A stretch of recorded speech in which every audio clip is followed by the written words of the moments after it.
Welcome back, everyone, to another deep dive. This time, we're going to be tackling a big one, the Billy Meier case. Right. Which, has been around for a long time. Yeah, decades. So we're going to be focusing on a recent interview with investigative author and documentary filmmaker Brit Elders, who, along with her husband, spent decades digging into this case. And it feels like the Billy Meier case is having a little bit of a resurgence these days. Elders even mentions in the interview that she's re-releasing her documentary because she senses a difference in attitude now. Yeah. Do you think more people are open to the possibility of UFOs and alien contact? Yeah, it's really interesting to see how public perception is changing. The Meier case has been around for decades, like you said, and it's always been one of those that's just sparked so much debate. Yeah. So I think it's a really good way to look at how the conversation is evolving. Absolutely. Now, for those who may not be familiar with the case, Billy Meier was a Swiss farmer who claims to have had contact with extraterrestrial beings called Pleiadians since he was a child. Yeah, since childhood. And he didn't just tell people, he presented what he claims is evidence. Photographs, film footage, metal samples, even audio recordings. And that's what drew in some pretty serious investigators, including Elders and her husband. Her husband had a background in electronic countermeasures and investigations. Wow. You don't see that every day. No, you don't see that very often, no. So, they were not just casual UFO enthusiasts. No, not at all. They really brought their investigative skills to this case and really looked at the evidence. Which is what we need more of, right? Yes. Like, let's actually look at this. Rigorous examination, Yes. not just blind acceptance or dismissal. Exactly. Okay, so let's unpack this. First of all, who are these Pleiadians? According to Meier, they hail from a star system called the Pleiades. Right. And you can actually see the Pleiades. Yeah. With the naked eye. With the naked eye. It's a real star cluster. Yeah. Even mentioned in the Bible as the Seven Sisters. And that's what's really interesting, right? Like the Pleiades has this long history in human culture and mythology. All of these different cultures have stories about them.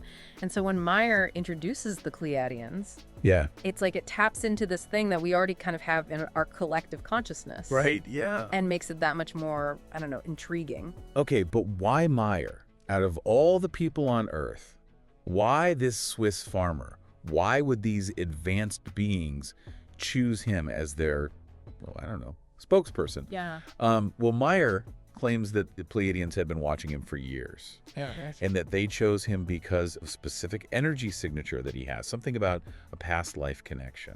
Oh, interesting. And this idea that they're observing him, for years before they make contact, like what were they looking for? Yeah. What are their criteria for choosing who to contact? And then there's this whole thing about this Oryx stench that Meier talks about. Okay. Which the Pleiadians are supposedly sensitive to. They describe it as this negativity of humanity, anger, hatred, fear. Yeah. And it limits how long they can stay on Earth. Really? It's like a spiritual pollution that they find just repulsive. Interesting. Yeah. Repelled by our bad vibes, huh? Explains a few things, I guess. But let's get to the heart of the matter, the evidence. First up, the photographs and film footage. And this is supposedly showing clear images of UFOs. And I'm not talking about blurry blobs here. No. These images were impressive enough to get the attention of photo analysts from places like JPL, which is NASA's Jet Propulsion Laboratory, and the USGS, the U.S. Geological Survey. Wow. To get those agencies involved, those photos must have been pretty compelling. Absolutely. Yeah, the fact that they were analyzed by, individuals from those institutions really speaks volumes. Like, at least it was worth a serious look. Right. And what's even more interesting is the lengths that the investigators went to actually debunk the photos. Yeah. They built their own model, UFO. Wait a minute, hold on. Yeah. They built a UFO to debunk. Why would they even go through that trouble? If they thought it was an obvious hoax, that seems a little extreme. I know, but it shows how committed they were to, testing it. Right. You know what I mean? Yeah. To rule out the possibility that it was an elaborate model. Yeah. And so they built their own model. And here's what's really interesting. When they compared their model to Meier's photos, they found distinct differences. Okay. The analysis suggested that his photos weren't just clever fakes. So they couldn't replicate it? They couldn't replicate it. Okay, what about the film footage? Well, the analysis of that showed no signs of editing or manipulation, which is pretty remarkable in itself. Yeah. But there's this one detail that's particularly strange. Okay. In some of the footage, the UFO appears to, like, jump in time. Like, it suddenly appears in a different position in consecutive frames. Wow. Like, it's defying our understanding of physics. Okay. How is that even possible? Yeah, how? Well, according to Meier, the Pleiadians explain that as their ability to manipulate time and space. Okay. Which, I know that sounds pretty wild. Yeah. But if we entertain the possibility that these beings are as advanced as Meier claims, then our current understanding of physics might not be the whole picture, right? Right. It's a lot to think about. Yeah. So we've got photographs and videos that, at least according to analysis, seem to be genuine, but there's more. There's more. Meier also provides metal samples, which he claims were given to him by the Pleiadians. Right, and this is where things get really mind-blowing. Okay. The samples were analyzed by Dr. Marcel Vogel, who was a scientist at IBM, and what he found was astonishing. The metal had this really unique crystalline structure that suggested a cold fusion process. Wow. Okay, here's the catch. This type of technology was virtually non-existent back in the 1970s when Meier provided these samples. So how could he have created these samples? Exactly. It would have been incredibly difficult, if not impossible. Yeah. And there's another fascinating detail. The metal contained thulium, which is a rare earth element. Okay. How would a Swiss farmer, with limited education, know about thulium, let alone acquire it? Yeah. And incorporate it into a metal sample? That's pretty interesting. Girl. Okay, I'm starting to see why this case is so controversial. It's like a puzzle with pieces that kind of fit, but they challenge everything we think we know about reality. Yeah. So we've talked about photos and videos and metal, but you mentioned audio recordings earlier. Right. What's the story with those? Well, the audio recordings are another interesting piece of this. These recordings, allegedly captured by Meier and his wife, feature these complex, multi-layered frequencies. Wow. And experts at the time couldn't replicate them, even with advanced synthesizers. So we got visuals that seem to defy explanation, metal samples with these advanced characteristics, and audio recordings with these unique, unreplicable sounds. Yeah. It's a lot to take in. It is. But before we get too deep into the weeds, let's take a step back and address the elephant in the room. The lie detector test. Meier agreed to undergo a psychological stress evaluation, or PSE, which is a type of lie detector that analyzes voice tremors for signs of deception. Okay. And according to Elders, Meier passed with flying colors. Really? Except for one question. Oh, of course there's a twist. There's always a twist. What was the one question? It was about whether he had been drinking coffee. Oh. Apparently he had, but denied it during the test. That's almost too perfect, like something out of a movie or something. Right. But it does kind of humanize Meier a bit. But more importantly, the fact that he passed the PSE on the key questions about his alleged contacts with the Pleiadians just adds another layer of intrigue. Absolutely. It really does make you wonder, what if he's telling the truth? What if everything he claims is real? Right. So let's play devil's advocate for a second. Yeah. Let's say, for the sake of argument, that Meier is being truthful. What did these Pleiadians reveal? What kind of information did they share with him? Well, they shared some pretty big things. Okay. One of their most significant claims is that their forefathers are also our forefathers. Wait a minute. Meaning that they played a role in seeding humanity on Earth. Are they saying we're related to these Pleiadians? That's what they claim. Wow. Yeah, which of course has connections to ancient astronaut theories. Right. Which suggest that, extraterrestrials visited Earth in the past and influenced human development. Yeah, it's a pretty mind-blowing concept, right? Like the idea that we might be connected to these beings from another star system. Yeah. It really challenges our understanding of human origins and our place in the universe. It really does. But let's not get ahead of ourselves. Right. We've been focusing on the evidence, trying to determine if it's credible or not. But what about the skeptics? There are plenty of people out there who believe this whole thing is a hoax. Oh, yeah, absolutely. What are their arguments? Well, skepticism is healthy, right? Absolutely. Especially when we're dealing with extraordinary claims. But there's a difference between healthy skepticism, which involves, critical thinking and a careful examination of the evidence, and outright dismissal without even considering the facts. Right, yeah. So in the case of the Meier contacts, there have been arguments, questioning the authenticity of the evidence, right? Yeah.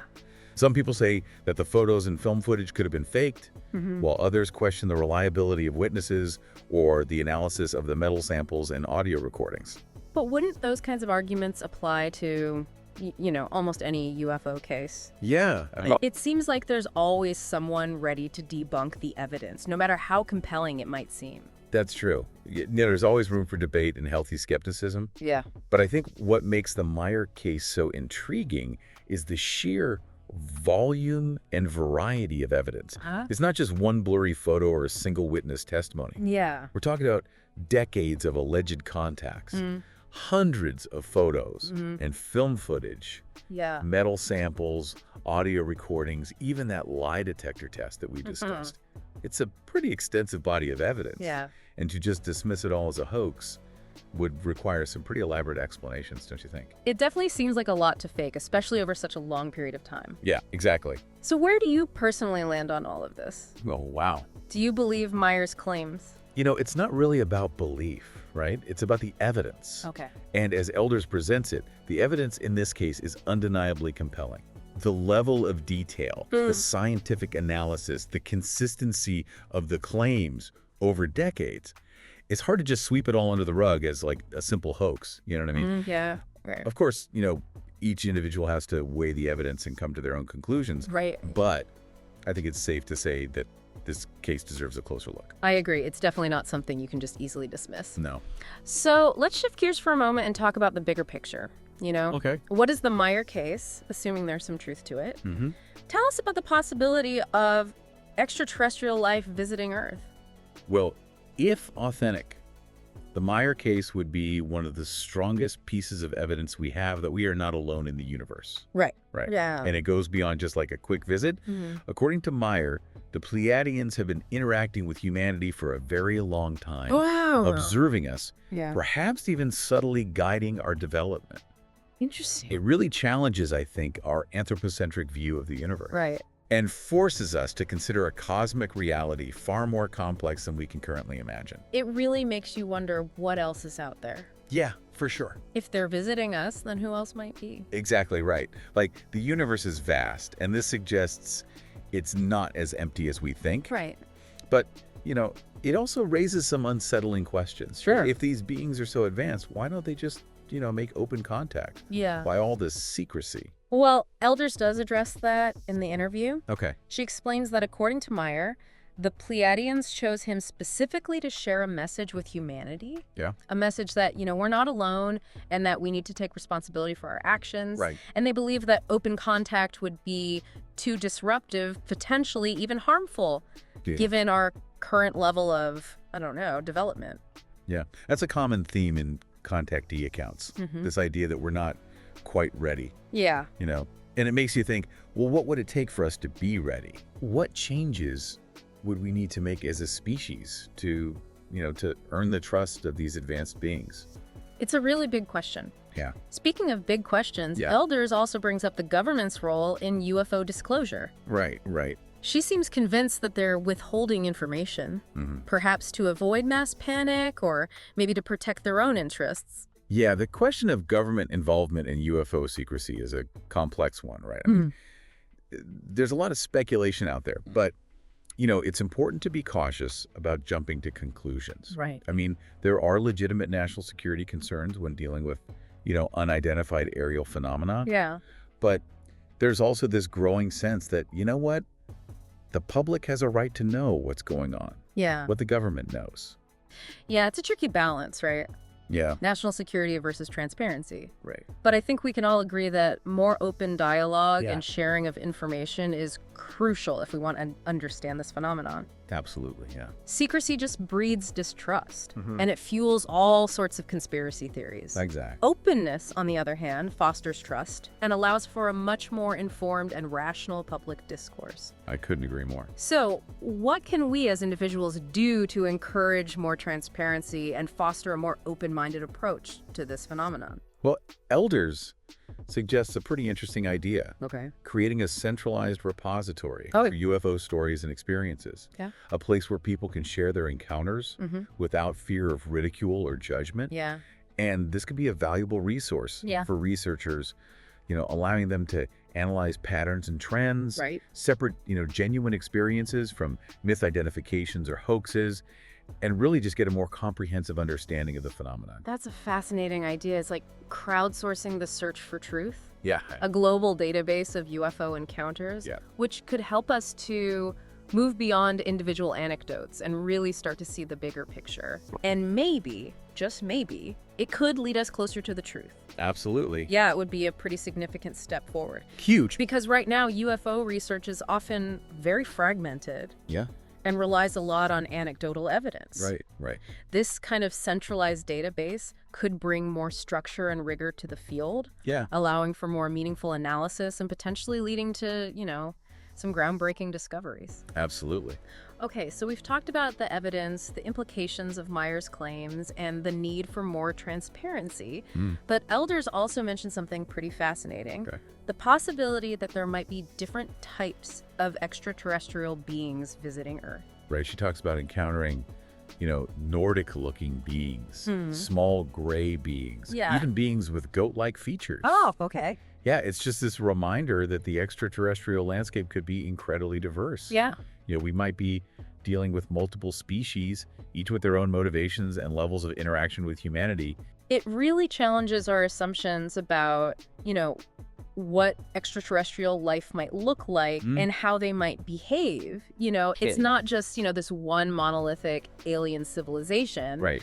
But rather a complex web of interactions between, potentially many different species. Yeah, it's a much more nuanced and fascinating picture than, the simple little green men stereotype. Right.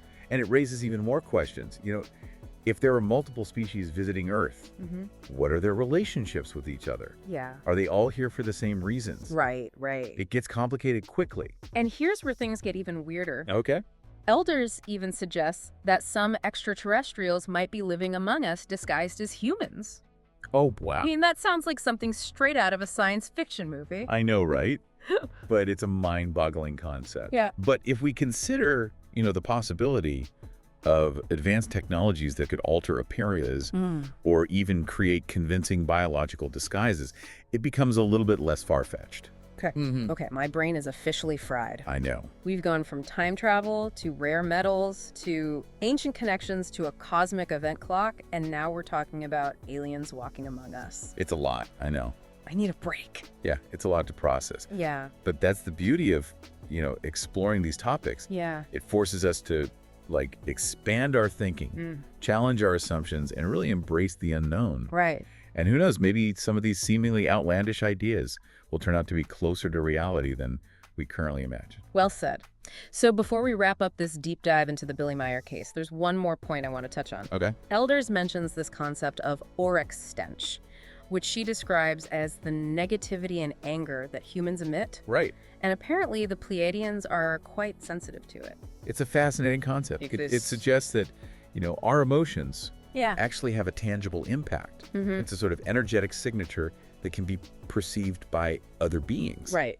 Even those from other worlds. Yeah. So we might be radiating our negativity out into the cosmos, like a beacon of bad vibes. So we're basically polluting the universe with our bad vibes. In a way, yes, which is kind of a sobering thought, right? It is. Like, what if our collective negativity is actually hindering our progress as a species? Yeah. What if it's preventing us from making contact with more advanced, benevolent beings? Maybe we need to work on cleaning up our act. Right. Not just for the sake of our planet, but for our, cosmic future. Perhaps, yeah. Maybe that's part of the message that the Pleiadians or other extraterrestrial beings are trying to convey. That we need to evolve not just technologically, but also, spiritually and emotionally. Yeah, it really makes you think about the kind of energy we're putting out there, If we're constantly radiating negativity, what kind of message are we sending? Yeah, it is. It's fascinating to think about. And, it connects to something else that Elders brings up in the interview. Okay. The Pleiadians' concept of an event clock. It's the idea that certain events trigger subsequent outcomes. Okay. Almost like a chain reaction. Yeah. But here's where it gets really interesting. Okay.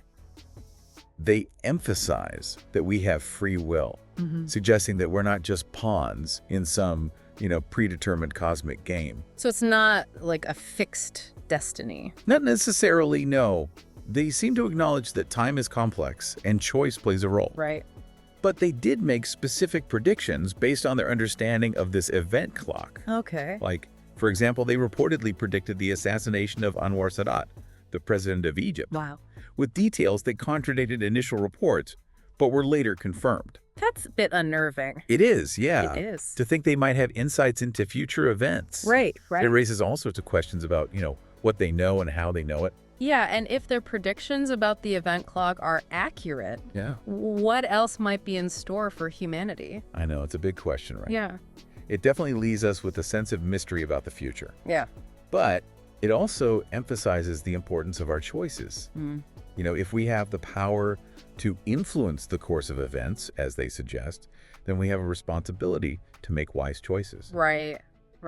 Yeah. It's a powerful reminder that we're not just, passive observers in this grand cosmic drama. No. We're active participants, and our actions have consequences. For sure. But where do we go from here? If we want to learn more to connect with these beings or others like them, what can we do? Well, Elders stresses the need for more open-mindedness Yeah. and curiosity when it comes to this whole phenomenon. Right. She believes we need to move beyond, the fear and skepticism Yeah. and approach this topic with a genuine desire to understand. Right. And she suggests a practical step we can take. Oh. Continuing to build that centralized repository for UFO stories and experiences. Right. That global database that we talked about? Yeah, exactly. Gathering all those stories, Yeah. analyzing the patterns, the trends, it could help us move beyond the speculation and get closer to some real answers. I think so too. Yeah. Well, folks, we've taken a deep dive into the Billy Meier case, We have. exploring the evidence, the claims, and the very thought-provoking implications. Mm-hmm. Whether you're a diehard UFO enthusiast or just starting to explore these topics, I hope this deep dive has sparked your curiosity. Me too. The Meier case is a compelling example of how this phenomenon can challenge our assumptions and really push the boundaries of what we think we know. Absolutely. It invites us to consider the possibility of a reality that's far more expansive and mysterious than we ever imagined. And perhaps, most importantly, it reminds us to stay open-minded, question everything, and never stop seeking knowledge and understanding. I love that. The truth, whatever it may be, is out there waiting to be discovered. Well said. Thanks for joining us on this deep dive. Yeah, thanks everyone.